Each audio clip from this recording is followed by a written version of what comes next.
అందరు సిద్ధంగా ఉన్నారండి? నేను ఎప్పుడు అంటూ ఉంటాను, communion is just not a religious ritual. మనం ఏదో సంఘానికి వచ్చాం కదా, ఏ రీతిగా అయితే మన హిందూ బ్రదర్స్ టెంపుల్కి వెళ్ళి ప్రసాదం తినకుండా తిరిగి రారో, అదే రీతిగా మనం సంఘానికి వెళ్ళి కమ్యూనియన్ పుచ్చుకొని రావద్దు అనే రీతిగా మనం ఉండకూడదు. కానీ మనం కమ్యూనియన్ ఏ రీతిగా తీసుకుంటాము అంటే మనం వివేచనతో తీసుకుంటామంటే, ఎప్పుడైతే మనం వివేచనతో తీసుకుంటున్నామో దేవుడు ఏమంటున్నా అంటే దాని ద్వారా అంట మనకెన్నో మేలులు మన జీవితంలో కలుగుతాయి అంట. హల్లెలూయా.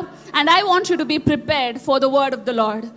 In the book of Psalm ఏమని రాస్తుంటుంది అంటే, thy word is lamp unto my feet and your light is lamp, it's light unto my path అంట. చాలాసార్లు మనమేమనుకుంటామంటే వెలుగు అంటే ఏంటి అంటే మనకు సూర్యుడి దగ్గర నుంచి వచ్చేదే మన వెలుగు అని మనం అనుకుంటాం. కానీ వాక్యం ఏం సెలవిస్తుంది అంటే మన జీవితంలో ఏది వెలుగును తెస్తుంది అంటే ఆయన వాక్యము మన జీవితంలో వెలుగు తెస్తుందంట. మనకి క్రిస్టియన్స్కి SUN సన్ దగ్గర నుంచి రైట్ రాదంట, SON సన్ దగ్గర నుంచి లైట్ వస్తుందంట. ఎప్పుడైతే మీరు ఈ పరిశుద్ధ గ్రంథము పైన మీ లైఫ్ని మీరు డిపెండ్ చేసుకుంటారో, మీ ఎటువంటి పరిస్థితులు అయినా కానీ ఆ పరిస్థితుల్లో దేవుడు గొప్ప వెలుగును తెస్తాను అని వాగ్దానం చేస్తున్నాడు. మీ పరిస్థితులు ఏ రీతిగా ఉన్నా, ఇక్కడ మార్గము లేదు తండ్రి అని మీకు అనిపిస్తున్నా కానీ మీరు ఎప్పుడైతే ఆయన వాక్యాన్ని మీరు నెమర వేస్తారో, వే లేని చోట కూడా ఆయన వేని సృష్టించే దేవుడై మన దేవుడు ఉన్నాడంట. హల్లెలూయా, హల్లెలూయా. Come on, let us all turn our Bibles to Hebrews chapter 10. And let's read from verses 19 and 20. Hebrews 10, 19 and 20. హెబ్రీయులకు రాసిన పత్రిక 10వ అధ్యాయము 19-20 వచనాలు. సహోదరులారా, యేసు మన కొరకు ప్రతిష్ఠించిన మార్గమున అనగా నూతనమైనదియు జీవము గలదియు ఆయన శరీరమును తెర ద్వారా ఏర్పరచబడినదైన మార్గమున ఆయన రక్తము వలన పరిశుద్ధ స్థలమునందు ప్రవేశించుటకు మనకు ధైర్యము కలిగి ఉన్నది. Amen. Amen. Now you can boldly enter his presence because the blood of Jesus. Amen. మీరు ఆయన పరిశుద్ధ స్థలములోకి మీరు ఏ రీతిగా వెళ్తున్నారు అంటే మీరు ధైర్యముగా వెళ్తున్నారంట. ఆ ధైర్యము మీ దగ్గర నుంచి వచ్చిన ధైర్యము కాదంట, లేకపోతే నాకేమి ఉన్నాయి అనే ధైర్యము కాదంట, లేకపోతే నేను ఎన్ని సంవత్సరాలు క్రైస్తవుడిగా ఉన్నాను అన్న ధైర్యము కాదంట, నేను ఎంత ప్రార్థన చేస్తాను, నేను ఎన్ని గంటలు ప్రార్థన చేస్తాను అన్న ధైర్యం కాదంట. ఇది ఎటువంటి ధైర్యము అంటే కేవలం యేసుక్రీస్తు వారి రక్తము ద్వారా వచ్చిన ధైర్యము, ఈ ధైర్యము అని వాక్యం సెలవిస్తుంది. హల్లెలూయా. And today I want to tell you, మీ జీవితంలో చాలాసార్లు యాజ్ అ బిలీవర్ నేను ఎప్పుడు ఏం నమ్ముతానంటే we are on a constant fight. ఎప్పుడు కూడా మన అగేన్స్ట్గా ఎన్నో వార్స్ సిద్ధపరుస్తూనే ఉంటాయి. కానీ మీకేం తెలియాలి అంటే దేవుని యొక్క వాక్యం సెలవిస్తుంది that he did not give us the spirit of fear but he gave us the spirit of strong mind. అంటే దేవుడు మనకు ఎటువంటి ఆత్మని ఇచ్చాడు అంటే భయపడే ఆత్మను దేవుడు మనకి ఇవ్వలేదంట, కానీ ధైర్యపు ఆత్మను దేవుడు మనకి ఇచ్చాడంట. ఆ ధైర్యపు ఆత్మ మనకి ఎక్కడి నుంచి వస్తుంది అంటే మీరు చేసిన పనుల వల్ల కాదంట, కానీ యేసుక్రీస్తు వారు మీ కొరకు సిలువలో ఏదైతే చేశారో ఆ రక్తము ద్వారా మీకు ధైర్యం ఉందని వాక్యం సెలవిస్తుంది. ఈరోజు మీ ముందు ఎటువంటి పరిస్థితులు ఉన్నాయో నాకు తెలియదు. Maybe you're fighting a sickness, maybe మీరు ఒక వ్యాధి నుంచి మీరు పోరాడుతున్నారేమో, మీరు లేకపోతే కొన్ని డెత్స్ నుంచి మీరు పోరాడుతున్నారేమో, అవన్నిటిని చూస్తే మీకు భయం వస్తుందేమో. కానీ దేవుడు అంటున్నాడు యేసుక్రీస్తు వారి రక్తము ద్వారా అంట దేవుడు మీకు ధైర్యపు ఆత్మనిచ్చాడంట. ఎవ్రీ టైం భయపడే వాళ్ళు ఏం చేస్తారు తెలుసా అండి? మనం ఈవెన్ గొలాయత్ అండ్ డేవిడ్ని చూసుకున్నట్లయితే ఎప్పుడైతే అందరూ గొలాయత్ని చూసారో, అందరూ ట్రైన్డ్ సోల్జర్స్ అంట, వాళ్ళు ఎన్నో సంవత్సరాలుగా వాళ్ళకి ట్రైనింగ్ ఇచ్చిన వాళ్ళే. ఎప్పుడైతే గొలాయత్ అంత పొడుగ్గా ఉన్నాడు అని చూసారో అందరూ దాచుకుంటున్నారంట. కానీ ఎప్పుడైతే దావీదు గొలాయత్ని చూశాడో అతను గొలాయత్ని చూడలేదంట, అతని లోపటున్న దేవుడు, అతని లోపటున్న ధైర్యాన్ని అతను చూశాడంట. సో క్రిస్టియన్స్ మనం ఏ రీతిగా ఉండాలి అంటే ఎప్పుడైతే మన ముందు ఒక ప్రాబ్లం వస్తుందో, లేకపోతే మన ముందు ఒక టఫ్ సిచ్యువేషన్ వస్తుందో, మనం ఏ రీతిగా చూడాలి అంటే దాన్ని మనం జయించగలము అనే రీతిగా మనం చూడాలి అంట. అందుకే దేవుడు ధైర్యపు ఆత్మను మనకిచ్చాడంట. Hallelujah. That is why we are called the tribe of Judah. యూదా గోత్రపు సింహము అంటే ఏంటి తెలుసా అంటే ఆ సింహానికి ఏదైతే రోషం ఉంటుందో, ఏదైతే బోల్డ్నెస్ ఉంటుందో, యేసుక్రీస్తు వారి రక్తము ద్వారా అంట ఆ బోల్డ్నెస్ ని దేవుడు మన అందరికి ఇచ్చాను అని మనకు వాగ్దానం చేస్తున్నాడు. హల్లెలూయా. So today I want to remind you one thing.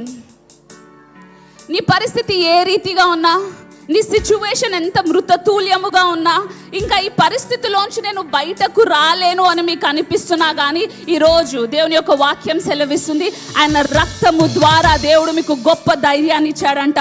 మీరు ఏదైనా ఎదుర్కోగలుగుతారంట, ఏదైనా మీరు జయించగలుగుతారంట. ఎందుకు అంటే మీ సామర్థ్యత కాదంట, కానీ యేసుక్రీస్తు వారు మీ కొరకు ఆ సిలువలో చేసిన కార్యము బట్టి, ఆయన రక్తము బట్టి మీకు దేవుడు గొప్ప ధైర్యాన్ని ఇస్తున్నాడు అంట. హల్లెలూయా. And then it says, Jesus opened a new and a life-giving way through the curtain into the most holy place. Actually ఇక్కడ అపోస్తలుడైన పౌలు గారు ఏం మాట్లాడుతున్నారు అంటే, దేవుని యొక్క సన్నిధిలోకి మనం ఏ రీతిగా వెళ్ళాలి అని మాట్లాడుతూ ఏమంటున్నాడు అంటే, ఓల్డ్ టెస్టిమెంట్ మనం చూసుకున్నట్లయితే ఎవరికి కూడా హోలీ ప్లేస్లోకి అలా లేదు. ఎవ్వరు కూడా ఆ హోలీ ప్లేస్లోకి వెళ్ళలేకపోయేవారు. ఎందుకు అంటే యూ హ్యాడ్ టు బీ నీకు ఒక సర్టన్ స్టాండర్డ్ ఉండాలి, మీరు లివైట్స్ అయి ఉండాలి, లేకపోతే దేవుడు మిమ్మల్ని ఏర్పరిచిన వాళ్ళు అయితే కానీ వాళ్ళు దేవుని యొక్క సన్నిధిలోకి వెళ్ళలేకపోయేవారంట. సో ఇక్కడ అపోస్తలుడైన పౌలు గారు ఏమంటున్నారంటే, ఓల్డ్ నిబంధన లేకపోతే ఓల్డ్ టెస్టిమెంట్లో ఇవన్నీ థింగ్స్ వల్ల మనుషుడు ఇంకా దేవుడు చాలా దూరం అయి ఉన్నారంట. మనుషుడు చేసిన ఒక్క పాపం వల్ల వాళ్ళు దేవునికి ఎంతో దూరముగా వెళ్ళిపోయారంట. కానీ అపోస్తలుడైన పౌలు గారు ఇక్కడ ఏమంటున్నారంటే, ఎప్పుడైతే యేసుక్రీస్తు వారు తన రక్తాన్ని మీ కొరకు చిందించారో, ఏదైతే మిమ్మల్ని దేవుణ్ణి వేరుపరుస్తుందో ఆ కర్టన్ చిరిగిపోయింది అంట. హల్లెలూయా. ఆ కర్టన్ అంట it was rip apart. Passion ట్రాన్స్లేషన్లో చాలా బాగా రాసుంటుంది. ఏమని రాసుంటుందంటే, ఏ రీతిగా అయితే యేసుక్రీస్తు వారి శరీరము చిరగొట్టబడిందో అదే రీతిగా అంటే మీకు దేవునికి మధ్యలో ఏదైతే ఉందో అది తీసివేసేసాడు అంట. హల్లెలూయా. ఎప్పుడైతే people were away from God, ఎప్పుడైతే మానవుడు దేవుడి దగ్గర నుంచి దూరముగా ఉన్నారో, కేవలం పాపము మాత్రమే దేవుడిని మనుషుడిని దూరం చేస్తుందంట. సో యేసుక్రీస్తు వారు భూమిపైకి ఎలా వచ్చాడు అంటే, ఒక మానవుడు లాగా, ఆదాము లాగా వచ్చి, ఆదాం ఏదైతే చేయలేకపోయాడో అది చేసి, దేవుడు అంట the man who know sin had become sin. అంటే పాపము అంటే ఏంటి కూడా ఎరగని దేవుడు అంట ఏదైతే తండ్రిని మనల్ని వేరుపరుస్తుందో ఆ పాపము లాగా మారి ఆ వేల్ని మన మధ్యలోంచి తీసేడంట. ఎందుకంటే ఇప్పుడు మనం ధైర్యముగా దేవుని దగ్గరికి రావచ్చంట. మనము ధైర్యముగా యేసుక్రీస్తు వారి రక్తముతో మనకేది అడిగినా కానీ దేవుడు మనకిస్తాడు అని మనకు వాగ్దానం చేస్తున్నాడు. ఈరోజు మీరు ఆయన బలలో పాల్గొంటుండగా మీకేం తెలియాలి అంటే, ఏదైతే కర్టన్ మన పితరులను వేరు చేసిందో ఆ కర్టన్ ఇప్పుడు మీకు లేదు అని వాక్యం సెలవిస్తుంది. వాళ్ళు దేవుణ్ణి డైరెక్ట్గా ఏది అడగలేకపోయారంట, ఆయన సన్నిధిలో ఉండలేకపోయారంట. కానీ ఈరోజు యేసుక్రీస్తు వారి రక్తము ద్వారా మీరు ధైర్యముగా ఆయన కృపా సింహాసనము యొద్ద మీరు కూర్చొని ఉన్నారు అని వాక్యం సెలవిస్తుంది. Hallelujah. I want you to know, చాలాసార్లు మనం అనుకుంటాం కదండి, ఈ కృపా వాక్యం ఎక్కడైతే బోధించబడుతుందో మనుషులు యూజువల్గా రిలీజియస్ క్రౌడ్ ఏమంటారంటే, ఈ కృపా వాక్యము విస్తరింపబడుతుంది, మనుషులు చాలా పాపాలు చేస్తున్నారు అని అంటారు. కానీ ఎవరికైతే నిజమైన కృప అర్థమవుతుందో వాళ్ళు ఏం చేస్తారు తెలుసా అండి, పాపము నుంచి దూరముగా వాళ్ళు వెళ్ళిపోతారంట. That's why the word of the Lord says, even if a righteous man falls, he rises up and walks. 7 సార్లు అంటే ఒక నీతిమంతుడు పడిపోయినా తిరిగి లేస్తాడంట. ఎందుకు తెలుసా అండి, ఎప్పుడైతే మీరు యేసుక్రీస్తు వారి రక్తాన్ని నమ్ముతున్నారో, మీరు పడిపోయినా కానీ మీరు పాపంలో పడట్లేదంట, మీరు కృపలో పడుతున్నారంట. మీరు ఎంత పాతాళములో పడ్డా కానీ ఆయన కృప కలిగిన హస్తము అంట మిమ్మల్ని పాతాళములోంచి లేవదీసి మళ్ళీ మిమ్మల్ని ఉన్నతమైన స్థలములో పెట్టేదే మన యేసుక్రీస్తు వారి రక్తమైంది. అందుకే ఎనీథింగ్ ఈరోజు మీకు అనిపిస్తుందేమో, నా పాపము నన్ను దేవుడి నుంచి వేరు చేస్తుందేమో అని, కానీ యేసుక్రీస్తు వారి రక్తము అవన్నీ తీసివేసి మీకు తండ్రి మధ్యలో ఏదైతే ఉన్నాయో అవి తీసేసి మీకు ధైర్యముగా ఆయన కృపా సింహాసనము యొద్దకు వచ్చే కృపని దేవుడు మీకు ఇచ్చాడంట. హల్లెలూయా.